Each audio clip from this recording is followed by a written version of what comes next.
Good evening, and it's great to have you with us here on a Thursday night. President Trump just moments ago saying it is time for the next front in this war, were his words. It is time to open up America again, saying we have to do it, that Americans want to be open again, adding Americans can defeat any challenge, that we will carry our nation forward. President Trump offering new federal guidelines, allowing governors to take a phased opening, saying he has worked with the governors, Democrats and Republicans, that they have a good relationship. Dr. Deborah Birx will spell out the guidelines shortly. Among the first steps, governors will be expected to show a downward trajectory of cases within a 14-day period. The president says this will be a gradual process. Of course, he's certainly aware of the numbers. The death toll in the U.S. now topping 32,000. Here in New York, Governor Cuomo extending his stay-at-home order, a pause here in the state until at least May 15th now. Even with another 600 deaths here in New York, the hospitalization rate still dropping. The governor says he is very concerned a reopening of the state too soon would drive up the infection rate, saying increased testing right now is what's needed before we can get people back to work. New unemployment numbers out tonight. Another 5 million Americans filing for benefits, now 22 million losing their jobs in the last month. Families in need in long lines at food banks. This line right here in Dallas just today. The president said moments ago some states will open sooner than others, saying they are not facing the same situation, saying Americans will have to telework. Those who are sick must stay home. Americans will have to keep a safe distance. So how will this work as we all try to navigate this road ahead? ABC's Wick Johnson leading us off. Tonight, President Trump unveiling long-awaited guidelines to reopen America, but making it clear the governors will call the shots. We're opening up our country, and we have to do that. America wants to be open, and Americans want to be open. The president's guidelines call for a phased approach.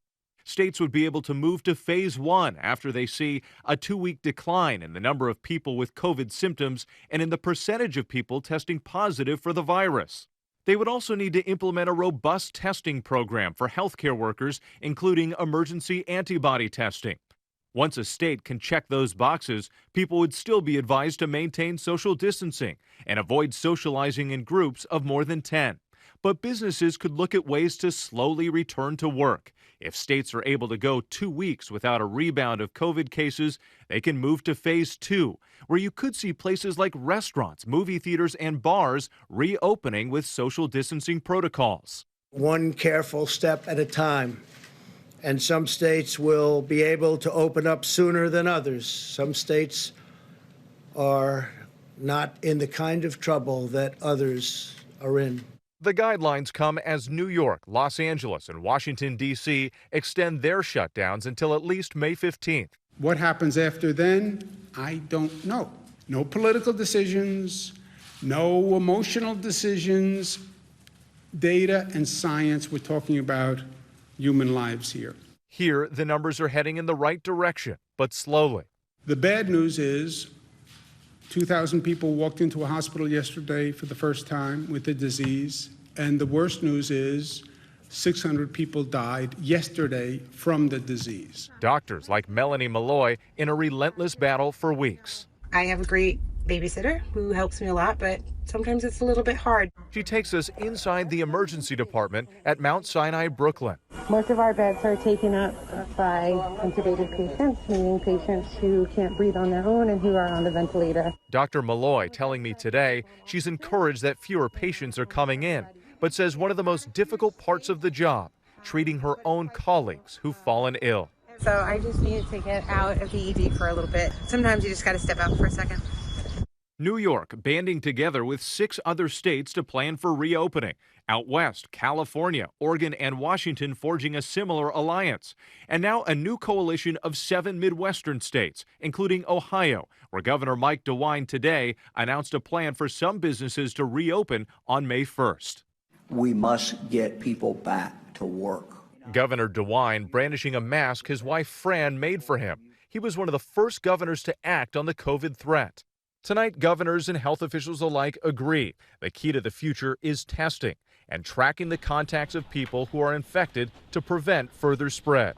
I work for Salt Lake County Health Department. Salt Lake City says its team of 130 tracers has successfully tracked 85% of the cases in the community. What date did you start to feel like you had some kind of symptoms? Massachusetts unveiling its own ambitious plans to hire 1,000 people for contact tracing. But some unwilling to wait. Protests erupting from Minnesota to Oklahoma to Michigan in defiance of social distancing guidelines. The sad irony here is that the protest was that they don't like being in this stay-home order, and they may have just created a need to lengthen it.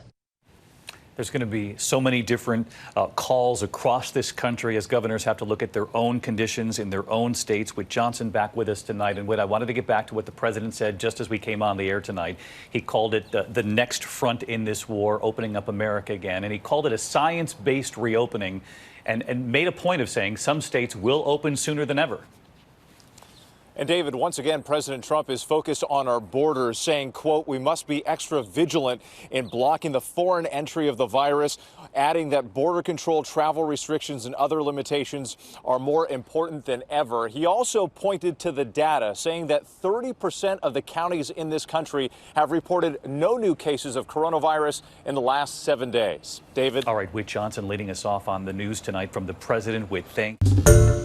Hi, everyone. George Stephanopoulos here. Thanks for checking out the ABC News YouTube channel. If you'd like to get more videos, show highlights, and watch live event coverage, click on the right over here to subscribe to our channel. And don't forget to download the ABC News app for breaking news alerts. Thanks for watching.